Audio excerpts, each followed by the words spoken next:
আমার খবর।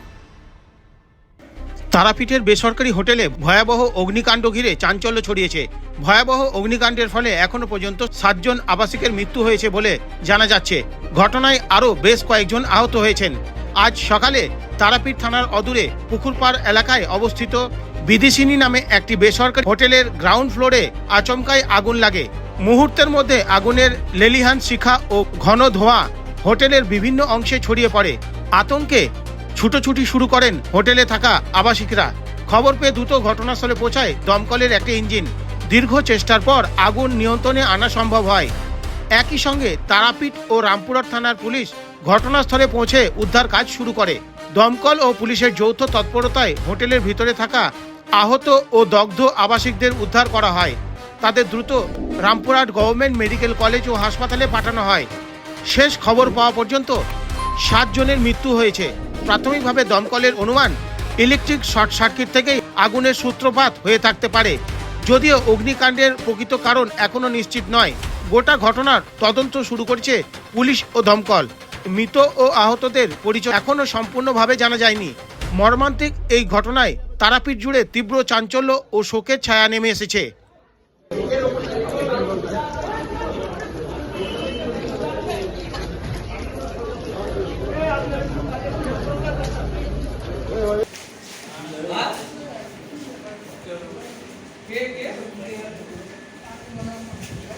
আমরা 4টে সাড়ে 4টের সময় উঠে দেখছি পটপট করে আওয়াজ হচ্ছে আর প্রচণ্ড ভিতরে ধোঁয়া হোটেলের রুমের মধ্যে।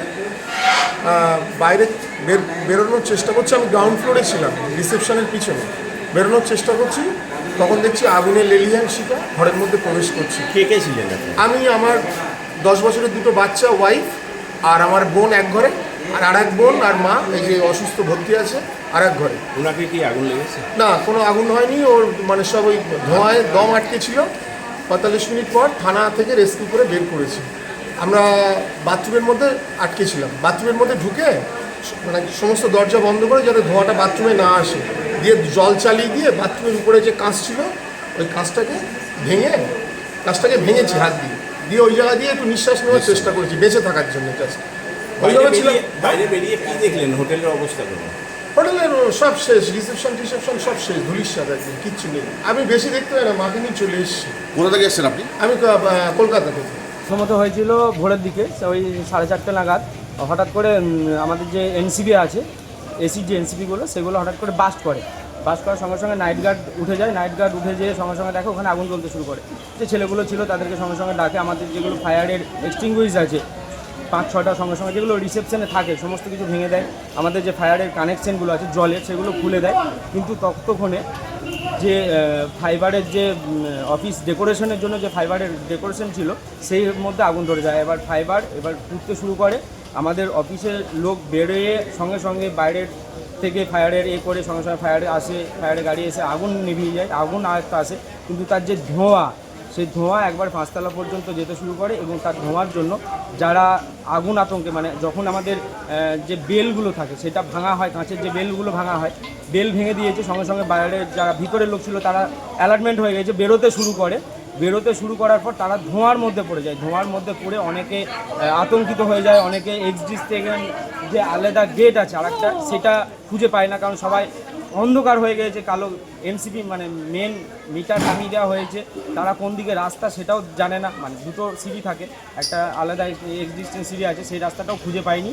খুঁজে না পাওয়ার জন্য তারা রিসেপশন দিয়ে বেরোনোর চেষ্টা করে। তখন অনেকে আগুনে ঝলসে যায়, পুড়ে যায়। এখন ভেতরে আটকে আছে কিনা তার জন্য কতজন পুড়েছে, কতজন এখনো পর্যন্ত পাওয়া যায়? 2-3জন পুড়েছে, ঠিক আছে।